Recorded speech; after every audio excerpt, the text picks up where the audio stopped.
ചേട്ടൻ ഞാൻ എന്റെ മൂത്ത ചേട്ടനെ കണ്ടിട്ടുള്ള ഒരു ചേട്ടനായിരുന്നു. അല്ല ബുക്കിന്റെ നടുപേജിൽ ഐ ലവ് യു അമ്മി എന്ന് പറഞ്ഞ സാധനം വന്നു. വേണ്ട എനിക്ക് നമുക്ക് ഡയനാമി ഇതൊക്കെ മതിയേ.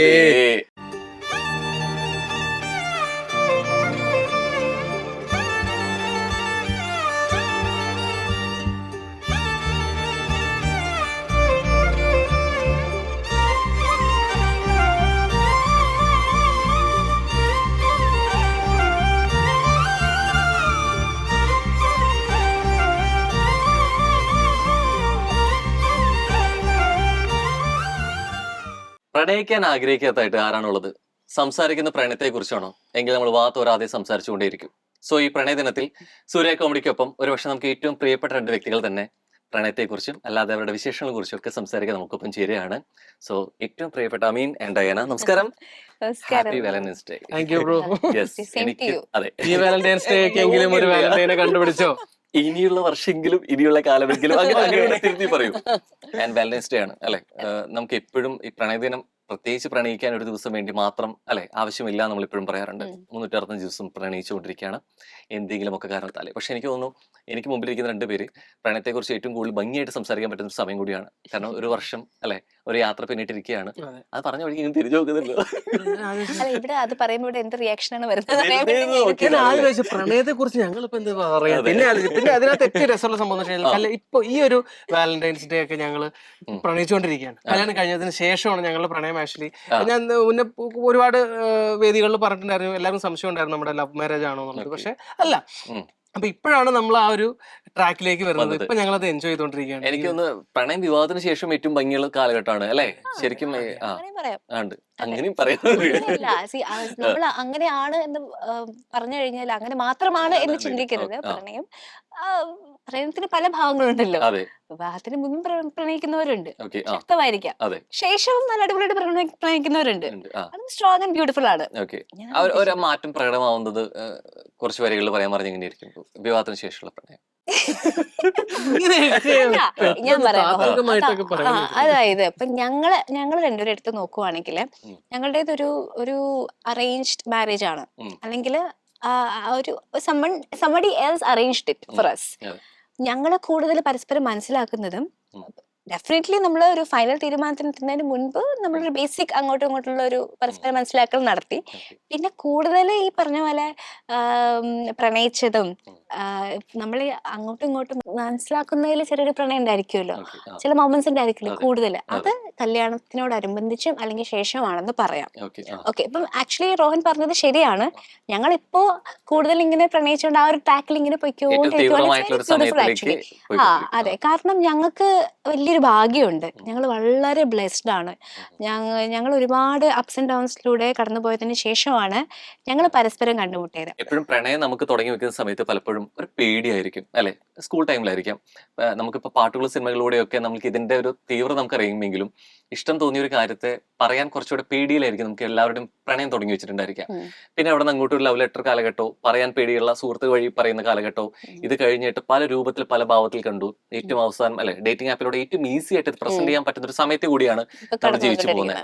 ഈ ജേർണിയിൽ ഏറ്റവും ഭംഗിയുള്ള ഒരു പ്രണയിക്കാൻ പറ്റിയൊരു കാലം അല്ലെങ്കിൽ ഏറ്റവും പിന്നെയും ഓർക്കുന്ന ഒരു കാലം ചോദിച്ചാൽ ഏതായിരിക്കും? സ്കൂൾ, കോളേജ്, അല്ലെങ്കിൽ നമ്മളൊരു ലവ് ലെറ്ററിന്റെ കാലം? ആക്ച്വലി എന്റെ ഒക്കെ സമയത്ത് ലവ് ലെറ്റർ ഒക്കെ അങ്ങനെ അധികം കുറവാണ്. അതിന്റെ അവസാന കാലഘട്ടത്തിലും ഒക്കെയാണ് നമ്മൾ വരുന്നത്. പിന്നെ ലാൻഡ് ഫോണിലേക്ക് വന്നു. ലാൻഡ് ഫോൺ കാലഘട്ടം. അപ്പൊ വല്ലപ്പോഴും ചിലപ്പോൾ അവര് റാൻഡമായിട്ട് വിളിക്കുമ്പോൾ ഈ വിളിച്ചിരുന്ന് സംസാരിക്കുക, അങ്ങനെ ഒരു കാലഘട്ടത്തിലൂടെയാണ് നമ്മൾ പോകുന്നത്. ശരിക്കും അതൊരു രസമുള്ള സംഭവം. ഇപ്പൊ ഭയങ്കര ഇപ്പൊ മെസ്സേജ് SMS തുടങ്ങിയ പിന്നെ SMS കറക്റ്റ് എപ്പോൾ വിളിക്കും, മെസ്സേജ് അയക്കുന്ന കറക്റ്റ് കമ്മ്യൂണിക്കേഷൻ കിട്ടും. മറ്റേത് എപ്പോൾ വിളിക്കും, ഇനി വിളിക്കുക, ഇനി അതൊരു ക്യൂരിയോസിറ്റിയും കാര്യങ്ങളൊക്കെ ഉണ്ടായിരുന്നു. ആ ഒരു കാലഘട്ടമാണ് ഞാൻ അനുഭവിച്ചതിൽ ഏറ്റവും ബെസ്റ്റ് ആയിട്ടുള്ള ഒരു പ്രണയിക്കുന്ന ഒരു കാലഘട്ടമായിട്ട് തോന്നുന്നു. പ്രണയത്തിലെ ഏറ്റവും രസകരമായ സ്റ്റേജ് ഏതാന്ന് ചോദിച്ചാൽ തുടക്ക സമയമാണ്. തുടക്കത്തിൽ നമ്മള് ഇനിഷ്യേറ്റ് ചെയ്യുന്ന കോൺവെർസേഷൻസ്, അങ്ങോട്ടും ഇങ്ങോട്ടും ലൈക്സ് ആൻഡ് ഡിസ്ലൈക്സ് അറിയുന്നു, സംസാരിക്കുന്നു, അല്ലെങ്കിൽ ടെക്സ്റ്റ് ചെയ്യുന്നു. ഈ പറഞ്ഞതുപോലെ ഉള്ളിൽ നമുക്കൊരു ക്രഷ് ഉണ്ട്, പക്ഷെ നമുക്കത് പറയാനായിട്ട് നമുക്ക് തന്നെ കുറച്ച് ഇൻഹിബിഷൻസ് ഉണ്ട്, ബുദ്ധിമുട്ടുകളുണ്ട്. അതെങ്ങനെ നമ്മൾ മേ ബി മറ്റുള്ള ഒരാൾ വഴി നമ്മളത് എക്സ്പ്രസ് ചെയ്യുന്നു. ഇത് തുടക്ക സ്റ്റേജില്ലേ, ഒരു പോയിന്റ് വരെ അടിപിടി കൂടുന്ന ഒരു പോയിന്റ് വരെയുള്ള ഒരു സ്റ്റേജില്ലേ, അതൊരു ഭയങ്കര ബ്യൂട്ടിഫുൾ ആയിരിക്കും. അതെ, അത് വേറൊരു ലെവലിലേക്ക് പോവാതിരിക്കുന്നിടത്തോളം കാലം അതിന് രസമുണ്ട്. ശരിക്കും ആ തുടക്കത്തെ ആ സ്റ്റേജ് നമുക്കൊരു എന്താ പറയാ ക്യൂരിയോസിറ്റി കാണുമല്ലോ, എനിക്കൊന്ന് നമുക്ക് അടിവയറ്റിൽ മഞ്ഞ് വരുന്ന അത് അപ്പഴേ ഉണ്ടാവത്തുള്ളൂ. ഇതാണ് നേരത്തെ ഡയങ്ങൾ പറഞ്ഞ വാക്കുകൾ തന്നെ കണ്ടെടുക്കുകയാണെന്നുണ്ടെങ്കിൽ ഇപ്പൊ കൊറോണ മുമ്പേ അല്ല നമ്മുടെ 20കളിൽ ഉണ്ടായിരുന്നെല്ലാം തോന്നി. ഒരു പക്ഷെ അത് പറയാൻ കാരണം ആ സമയത്ത് നമുക്ക് പോകുമ്പോൾ കിട്ടുന്ന കുറെ കാര്യങ്ങൾ ഉണ്ടായിരിക്കും അല്ലെ. എപ്പോഴും ചിന്തിച്ചിട്ടുണ്ടോ ഇതൊക്കെ ഒന്ന് റീക്രിയേറ്റ് ചെയ്യാൻ ശ്രമിച്ചേക്കാം, പക്ഷെ പ്രത്യേകിച്ച് ഒരു ബർത്ത്ഡേ വരുമ്പോൾ ഒരു സ്പെഷ്യൽ ഡേ വരുന്ന സമയത്ത് സർപ്രൈസ് കൊടുത്തിട്ടാണെങ്കിലും അല്ലെങ്കിൽ കുറച്ച് ചെറിയ ചെറിയ കാര്യങ്ങൾ ഇഷ്ടപ്പെടുത്തി അല്ലെ, അപ്പൊ അങ്ങനെ റീക്രിയേറ്റ് ചെയ്തിട്ടുള്ള റീക്രിയേറ്റ് ചെയ്തുകൊണ്ടേ ഇരിക്കുകയാണ് ഞങ്ങൾ. ഓരോ ഈ വാലന്റൈൻസ് ഡേ ആണെങ്കിൽ ഞങ്ങൾ റീക്രിയേറ്റ് ചെയ്തുകൊണ്ടിരിക്കുകയാണ്. ഞങ്ങൾക്ക് അന്ന് ചെയ്യാൻ പറ്റാത്ത കാര്യങ്ങളൊക്കെ ഇപ്പൊ നമ്മള് ടൈം ട്രാവൽ ചെയ്തുകൊണ്ടിരിക്കുന്നുണ്ട്, അങ്ങോട്ടാണ് പോയിക്കൊണ്ടിരിക്കുന്നത് എന്നുള്ളത് തന്നെയാണ്. ഏതെങ്കിലും രണ്ടുപേരും എനിക്കൊന്ന് ഫീൽഡ് വരുന്നേക്കാൾ മുമ്പ് തന്നെ ചിലപ്പോൾ ലവ് ലെറ്റർ കുറെ കിട്ടിയുള്ള ആളുകളായിരിക്കാം, പക്ഷെ പ്രൊഫഷണൽ വന്ന സമയത്താണെങ്കിൽ പോലും കിട്ടിയൊരു ലവ് ലെറ്റർ, ഓർക്കുന്ന ഒരു ലവ് ലെറ്ററോ ഒരു പ്രപ്പോസൽ സീൻ എന്തായിരിക്കും? പ്രൊഫഷണൽ വന്നതിന് ശേഷമോ? ബുക്കിന്റെ നടുപേജില് ഐ ലവ് യു അമ്മി എന്ന് പറഞ്ഞ സാധനം വന്നത് എനിക്ക് അതാണ്. എനിക്ക് 7-8 എങ്ങാണ്ട് പഠിക്കുമ്പോഴാണ് തോന്നുന്നുണ്ട് ഐ ലവ് യു അമീൻ പറഞ്ഞിട്ട് ഒരു ഹാർട്ട് മറ്റേ ആരോ കിട്ടൊരു സാധനം വന്നു. 7-8 എങ്ങാണ്ട് പഠിക്കുമ്പോഴാണ്. അത് എനിക്ക് തോന്നുന്നു, ആളുടെ പേര് ഞാൻ പറയുന്നില്ല, ആളാണെന്ന് തോന്നുന്നു. ബിക്കോസ് ആ ആള് പിന്നെ ഞാനത് നോക്കുന്ന സമയത്ത് അത് തുറക്കുന്ന സമയത്ത് ആളായിരുന്നു എന്നെ നോക്കിയായിരുന്നത്. അപ്പൊ ഞാൻ ഐ ഗസ് സോ. പക്ഷെ പിന്നെ അതിനുശേഷം കാര്യങ്ങളൊന്നും ഉണ്ടായിട്ടില്ല. ഐ കോണ്ടാക്ട് കിട്ടി, എനിക്ക് കിട്ടി, എനിക്ക് ആളാണ് കിട്ടി. പെട്ടെന്ന് മുഖം അപ്പൊ നോക്കുന്നുണ്ട്, പെട്ടെന്ന് മുഖം മാറ്റി. അപ്പൊ ഈ മനസ്സിലായതാണ്. പക്ഷെ എനിക്ക് വലിയ താല്പര്യമില്ലാത്തൊരു വ്യക്തി ആയതുകൊണ്ട് ഞാൻ അത് എന്റർടൈൻ ചെയ്യാൻ നിന്നില്ല.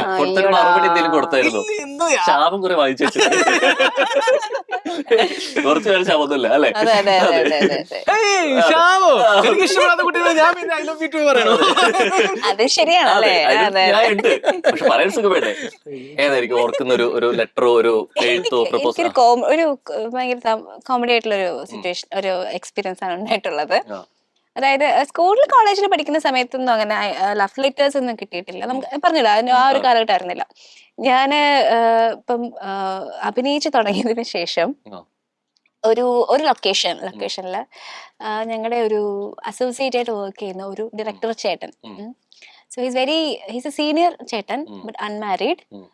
അപ്പോ അത് അത്യാവശ്യം നന്നായിട്ട് എഴുതുന്നൊക്കെ ഒരാളാണ്. ഞാൻ വളരെ ഭയഭക്തി ബഹുമാനത്തോട് കാണുന്ന ഒരു ചേട്ടൻ. ഓക്കെ, അപ്പൊ ഹീ റൈറ്റ്സ് പോയിംസ്. അപ്പൊ ഒരു ദിവസം എൻ്റെ അടുത്ത് പറഞ്ഞു, ഡാന ഞാനൊരു പോയം എഴുതിയിട്ടുണ്ട്, അതൊന്ന് വായിച്ചു നോക്കിയിട്ട് അഭിപ്രായം പറയണേന്ന് പറഞ്ഞ് ചേട്ടൻ എന്നെ വിളിച്ചോണ്ട് പോയിട്ട് ഒരു പോയം, ഒരു പേപ്പർ ഇങ്ങനെ തന്നു. അപ്പൊ മലയാളമാണ്. അപ്പം ആ കവിതയുടെ തുടക്കത്തിൽ ആദ്യത്തെ വരിയുടെ ആദ്യത്തെ അക്ഷരം വാക്ക് ഐരാവതം എന്നാണ്. അപ്പൊ ഞാൻ സെക്കൻഡ് ലൈനോ ഒന്നും ഫസ്റ്റ് ലൈൻ പോലും പ്രോപ്പറായിട്ട് ഓർക്കുന്നില്ല. ഐരാവതത്തിന്റെ എന്തോ ഒരു വിശേഷണമാണ്. അപ്പൊ ഇങ്ങനെ പുള്ളി എഴുതിയിട്ടുണ്ട്. രണ്ടാമത്തേത് ലായില് തുടങ്ങുന്ന ഒരു വരി.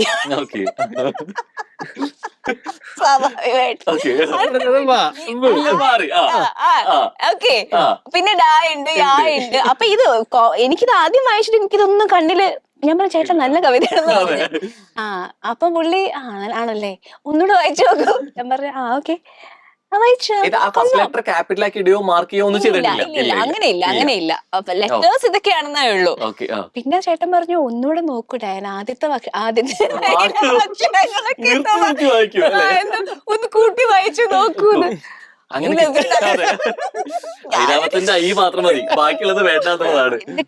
ഐ ലവ് യു ഡാ പറഞ്ഞിട്ട് ഒരു കവിത. എനിക്കാണെങ്കിൽ ആ ചേട്ടനെ ഞാൻ എന്റെ മൂത്ത ചേട്ടനെ കണ്ടിട്ടുള്ള ഒരു ചേട്ടനായിരുന്നു. എനിക്ക് ആ സമയത്ത് ചിരിയും വരുന്നുണ്ട്. എനിക്കിതിന് എന്താ റെസ്പോണ്ട് ചെയ്യണമെന്ന് അറിയില്ല. ഞാൻ പറഞ്ഞു ചേട്ടാ സോറി കവിതയൊക്കെ നന്നായിട്ടുണ്ട്, സോറി എന്ന് പറഞ്ഞിട്ട് ഞാൻ പതുക്കെ എസ്കേപ്പ് ആയി പോയി. പിന്നെ ഞങ്ങള് ചില കാര്യങ്ങളിൽ കുറച്ച് പൈങ്കിളിയാണ്. ഞങ്ങളോ നമ്മളാണോ ആ ഞങ്ങളെന്ന് പറയുമ്പോ പിന്നെ ആരാ? ഞാൻ അല്ലേ? ലേഡീസിന്റെ കാര്യം പറഞ്ഞു ഞങ്ങൾ സ്ത്രീകൾ കുറെ കാര്യങ്ങൾ ആ ചട്ടക്കൂട് പൊളിച്ചു കഴിഞ്ഞു പുറത്തോട്ട് വരട്ടെ. ഞാൻ ഇപ്പോഴും ബാച്ചിലർ ലൈഫിലാണ് മോനെ ആ പൈങ്കിളി കൂടി വരട്ടെ. അതെ പറഞ്ഞോളെ സിഗ്മ അടിച്ച് നടന്നവരാ. എനിക്ക് ഇടയ്ക്ക് ലെറ്റർ ഒക്കെ എഴുതി തരാറുണ്ട് കേട്ടോ.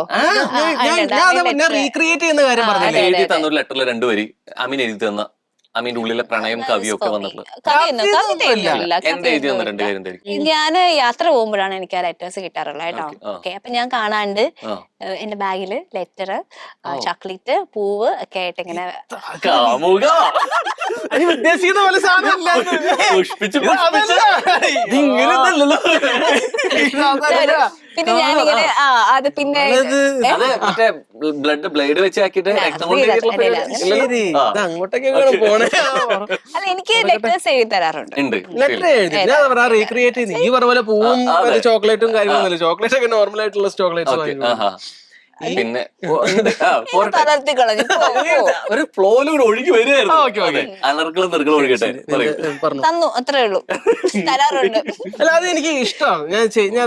ഞാൻ റീക്രിയേറ്റ് ചെയ്യുന്നതിന്റെ ഭാഗമായിട്ട് ചെയ്യുന്ന ഒരു കാര്യമായിട്ട് ഇഷ്ടത്തോടെ ചെയ്യുന്ന ഒരു കാര്യമാണ്. ചില സമയത്ത് മിസ് ചെയ്യുന്ന സമയത്ത് ഈ മെസ്സേജ് ഒക്കെ അയച്ചിട്ട് സോ നൈസ് ടു റീഡ് കേട്ടോ. നല്ല രസമാണ്. ഒരു സുഖമാണ്. ഒരു സുഖമാണ്. സ്ഥിരാക്കിക്കോ മീനെ. എന്തെങ്കിലും കാര്യം നടക്കാൻ എഴുതി കൊടുത്താൽ മതി. യെസ്. പ്രണയത്തെ കുറിച്ച് പറയുമ്പോൾ അതിന്റെ അപ്പുറത്തേക്ക് ഒരു കൂടി ഉണ്ട്. പ്രണയം പകയായിട്ട് പോകുന്ന പല സമയങ്ങളുണ്ട് അല്ലെ. പണ്ടൊക്കെ പറയാനാണ് പേടിച്ചിരുന്നെങ്കിൽ ഇന്ന് ആരെങ്കിലും വന്ന് പറഞ്ഞു കഴിഞ്ഞാൽ മറുപടി എന്തായിരിക്കും എന്നുള്ള ആലോചിച്ചിട്ടായിരിക്കും. റിയാക്ഷൻസ് ഭയങ്കര മോശമായിട്ട് രീതിക്ക് പോകുന്നുണ്ട്. ഇവൻ ആസിഡ് ഒഴിക്കുന്നതാണെങ്കിലും കൊലപാതകത്തിലേക്ക് വരെ എത്തുന്ന വാർത്തകൾ വരുന്നുണ്ട്. ഒരു പ്രണയത്തെ ഇത്രത്തോളം ബൗണ്ടറി കടന്നു പോകുന്നതിനെ കുറിച്ച് എന്താ പറയാനുള്ളത്? കറക്റ്റ് ഒരു ഗൈഡ് ലൈൻ, ഒരു ഗൈഡൻസ് ഇല്ലാത്തതിന്റെ പ്രശ്നമായിട്ട് പാരന്റ്സ് വളർത്താതിന്റെ പ്രശ്നം മാത്രമാണ്. ഗുഡ് പാരന്റിങ്ങിന്റെ കിട്ടാത്തതിന്റെ പ്രശ്നം മാത്രമാണ്. ഒരാളോട് അത് ഇപ്പൊ ഇങ്ങനെ ഒരു പ്രണയമൊക്കെ ആർക്ക് വേണമെങ്കിലും തോന്നാം. ഇപ്പൊ എനിക്കറിയാം എന്റെ മക്കൾക്ക് ഒരു പ്രായമായി കഴിഞ്ഞു കഴിഞ്ഞാൽ അവർക്ക് ഉള്ളിൽ പ്രണയം തോന്നും എന്നുള്ളത്. സോ അങ്ങനെയുള്ള തെറ്റുകൾ അവർ ചെയ്യാതിരിക്കാൻ വേണ്ടി നമ്മൾ അവരെ നല്ല രീതിയിൽ അവർക്ക് പ്രോപ്പറായിട്ട് എന്താണ് പ്രണയം അല്ലെങ്കിൽ മനസ്സിലായി കാണും. സോ ആ ഒരു പാരന്റിങ്ങിന്റെ ഭാഗത്ത് വരുന്ന പ്രശ്നമായിട്ടാണ് ഞാൻ ഇതിനെ കാണുന്നത്. അപ്പൊ കറക്റ്റ് ഒരു സുപ്രഭാതത്തിൽ ഒരാൾ ചെന്ന് ഇങ്ങനത്തെ ചിന്തകളോ കാര്യങ്ങളൊന്നും തോന്നൂല. ചെറിയ ചെറിയ കള്ളങ്ങൾ ചെയ്ത് അല്ലെങ്കിൽ ചെറിയ ചെറിയ പ്രശ്നങ്ങൾ ഉണ്ടാക്കി വലുതിലേക്ക് എത്തുന്നു എന്നാണ് ഞാൻ വിശ്വസിക്കുന്നത്. സോ തുടക്കത്തിലെ അത് മുളയിലെ നുള്ളി അല്ലെങ്കിൽ അതിന് പ്രോപ്പറായിട്ട് ഗൈഡൻസ് കൊടുത്തിരുന്നെങ്കിൽ ഒരു പ്രശ്നങ്ങളൊന്നും സംഭവിക്കില്ലായിരിക്കും എന്ന് ഞാൻ വിശ്വസിക്കുന്നു. യെസ്. അപ്പൊ എന്തായാലും February 14 ആണ് നമ്മൾ വാലന്റൈൻസ് ഡേ ആഘോഷിക്കുന്നത്. നിങ്ങൾക്ക് ഞാനൊരു ചാൻസ് തരാണ്. നിങ്ങൾക്ക് കുറെ അധികം മൊമെന്റ്സ്, കുറെ അധികം ദിവസം നിങ്ങൾ ഓർക്കാൻ ഇഷ്ടപ്പെടുന്ന കുറെ മൊമെന്റ്സ് ഉണ്ടായിട്ടുണ്ടാവും അല്ലെ. നിങ്ങൾക്ക് ഒരു അവസരം തരാണെങ്കിൽ February 14 മാറ്റിയിട്ട് ഈ ഒരു ദിവസം വാലന്റൈൻസ് ഡേ ആക്കാൻ പറ്റുന്നുണ്ടെങ്കിൽ നിങ്ങൾ സെലക്ട് ചെയ്യുന്ന ഒരു ഡേറ്റ് ഏതായിരിക്കും? നിങ്ങളുടെ ലൈഫിൽ ഇതുവരെ നടന്നിട്ടുള്ള ഒരു ബെസ്റ്റ് ഡേ അതായിരിക്കാം, ഒരു മെമ്മറബിൾ സംഭവം. നിക്കാഹാണ്. നിങ്ങളുടെ രണ്ടുപേരുടെയും ഒരു മനപ്പൊരുത്തം പറഞ്ഞാൽ കൊള്ളാം എന്നൊരു ആഗ്രഹം എനിക്ക് പേഴ്സണലി ഉണ്ട്. സോ അറിഞ്ഞോട്ടെ. സോ 2 കാർഡ് വെച്ചോളൂ. വെയിറ്റ് ഫോർ ഈച്ച് അതർ ആണോ എന്നുള്ള രീതിയിലേക്ക് നമുക്കൊന്ന് ജസ്റ്റ് നോക്കിക്കളയാം. റെഡി? 2 പെന്നും ഞാൻ തരും. റെഡി? സോ 2 പേർക്ക് ഈ സെഗ്മെന്റില് 2 രീതിക്കായിട്ട് ചോദ്യങ്ങൾ ഞാൻ തരും. ഓക്കെ. ആൻഡ് അമീനെ കണക്ട് ചെയ്തിട്ട് അമീന്റെ ഇഷ്ടങ്ങളാണ് ഞാൻ ചോദിക്കുന്നത്. ഓക്കെ. 2 പേര് എഴുതണം. അത് കഴിഞ്ഞിട്ട് റൈറ്റ് ആൻസർ ആവേണ്ടത്, പോയിന്റ്സ് വരേണ്ടത് ആർക്കായിരിക്കും? ഡയാനയ്ക്കായിരിക്കും. ആൻഡ് തിരിച്ച് ഡയാനയുടെ ഇഷ്ടങ്ങൾ കണക്ട് ചെയ്തിട്ടിരിക്കുന്നത് അമീനും. 2 പേര് എഴുതണം. പക്ഷെ അമീനിലാണ് പോയിന്റ് നോക്കുക. ഓക്കെ. അമീൻ ഒറ്റയ്ക്ക് യാത്ര ചെയ്യുകയാണെങ്കിൽ ആദ്യം പോകുന്ന എവിടെയായിരിക്കും? എവിടെയാണ് ഫസ്റ്റ് ഓപ്ഷൻ? ഇതായിരിക്കും എങ്കിൽ എവിടെയായിരിക്കും? ഒറ്റയ്ക്ക് യാത്ര രാജ്യമാണോ ഉദ്ദേശിക്കുന്നത്? രാജ്യം എവിടെയായിരിക്കും? ഒരു പ്ലേസ് എന്നേ ഉള്ളൂ. അത് ബ്രോഡ് ആവണോ ആവാതിരിക്കോ ഒക്കെ ചെയ്യാം. ഒറ്റയ്ക്ക് യാത്ര അമീനെ ഇതിൽ കുറച്ച് ആത്മാർത്ഥത ആ സ്ഥലത്തിന്റെ പേരെന്നാ? അമീൻ അല്ല എഴുതി കഴിഞ്ഞു. സോ നമ്മൾ എപ്പോഴും ഫേവറേറ്റ് ഫുഡ് പറയാറുണ്ട്. പക്ഷെ ഒട്ടും ഇഷ്ടമില്ലാത്തൊരു ഫുഡ് ഏതായിരിക്കും അമീന്? മീനൊന്നും കഴിക്കില്ല എന്ന് പറയില്ല. ഫാസ്റ്റ് ആയിട്ട് പോവാം. ഈ കാര്യം ചെയ്ത് കഴിഞ്ഞാൽ അമീന് പെട്ടെന്ന് ദേഷ്യം വരും. ഏത് കാര്യമായിരിക്കും? എത്ര കൂളാണെങ്കിലും ഈ കാര്യം ചെയ്ത് കഴിഞ്ഞാൽ പെട്ടെന്ന് ദേഷ്യം വരും. നെക്സ്റ്റ് പോട്ടെ. അമീൻ അടുത്ത മൂവിയിലെ നായകനായിട്ട് വരികയാണ്. അമീനെ നായികയെ സെലക്ട് ചെയ്യാം എങ്കിൽ ആരെയായിരിക്കും ചൂസ് ചെയ്യാൻ പോകുന്നത്? അമീന്. അമീൻ പറയാൻ പോകുന്ന നായിക ഏതായിരിക്കും? അങ്ങനെ ഞങ്ങൾ നമ്മൾ ഡിസ്കസ് ചെയ്തിട്ടില്ല. ഇല്ല. ആൻഡ് കുറെ ഫ്രണ്ട്സ്, സൗഹൃദങ്ങളുള്ള ആളാണ്. സമീന്റെ ഫസ്റ്റ് പറയുന്ന ഒരു ബെസ്റ്റ് ബഡിയുടെ പേര് ഏതായിരിക്കും?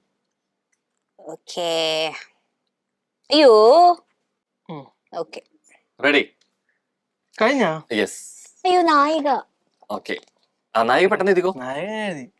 കൊടുക്കാന്ന് എഴുതിയോ? എനിക്കിഷ്ടമുള്ള നായികയാണ് എഴുതി. ആണ്. ഓക്കെ. മീൻ. ഓക്കെ. ചോദിക്കട്ടെ. So first one, I mean ഒറ്റയ്ക്ക് യാത്ര ചെയ്യുകയാണെങ്കിൽ ഫസ്റ്റ് എവിടെ പോകുന്നതായിരുന്നു? എവിടെ പോകും? ഫിൻലാൻഡ്. ഫിൻലാൻഡ്. ആ. ഏതായിരുന്നു? സ്വിറ്റ്സർലാൻഡ് ആയിരുന്നു. അത് ഒറ്റയ്ക്കല്ല, ഞങ്ങൾ ഒരുമിച്ച് പോകും. ഒരുമിച്ച് എന്നുള്ളത് ആദ്യം ഫിൻലാൻഡ് സ്വിറ്റ്സർലാൻഡും എന്റെ ബക്കറ്റ് ലിസ്റ്റിലുള്ള 2 സ്ഥലങ്ങളാണ്. ഓക്കെ. ഫിൻലാൻഡ് ഇവിടെ കൊണ്ട് പോകാൻ പറ്റൂല. എന്നിട്ട് ബ്രാക്കറ്റിൽ ഒരു വട്ടോടെ ഇട്ട് വെച്ചിട്ടു. ബ്രാക്കറ്റിൽ അത് ശരി. ഒരു ഓപ്ഷൻ ഒട്ടും ഇഷ്ടമില്ലാത്ത ഫുഡ് ആ. ഏതാ? ഫുഡ് ഏതാ? ഒട്ടും ഇഷ്ടമില്ലാത്ത Fish. മീനാണ് ഫിഷ് അല്ലേ? Okay. Right answer. ഒരു പോയിന്റ് വന്നിട്ടുണ്ട്. And തമിഴാ? ഈ കാര്യം ചെയ്താൽ പെട്ടെന്ന് അവന് ദേഷ്യം വരും. ഏതായിരിക്കും? ഉറക്കം ഡിസ്റ്റർബ് ചെയ്ത് കഴിഞ്ഞാൽ അത് ശരിയാ. സോ നായകനായാൽ നായിക ആരാവും? ജാന ഹമീദ്. Oh my God, ഞാൻ score ചെയ്യാൻ പോകുന്നു. ഞാൻ പണിയായിരിക്കും. അവളെന്താ എഴുതിയേക്കണേ? ഞാൻ പരിപാടി വഹിച്ചു. ഐശ്വര്യ റായ്. വേണ്ട, എനിക്ക് നമുക്ക് ഡയാന ഹമീദൊക്കെ മതി. പ്രണയിക്കുന്നവർക്ക് വേണ്ടിയിട്ട് ഒരു മെസ്സേജ് കൊടുത്തുകൊണ്ട് നമുക്ക് ഇത് വൈൻഡപ്പ് ചെയ്യാം. സോ എന്ത് പറയും? എക്സ്പ്രസ് ചെയ്യാം ആ. പ്രണയം. പ്രകടിപ്പിക്കാത്ത സ്നേഹം അല്ലെ? എടുപ്പിക്കാത്ത സ്നേഹം കൊണ്ട് ഇല്ല, ഒരു ഒരു കാര്യമില്ല. കാര്യമില്ല. Express ചെയ്യാം. ഇഷ്ടമാണോ അത് എത്ര പീക്കില് ആ ഇഷ്ടം കാണിക്കാൻ പറ്റുമോ ആ. ആ രീതിയിൽ എക്സ്പ്രസ് ചെയ്യാം.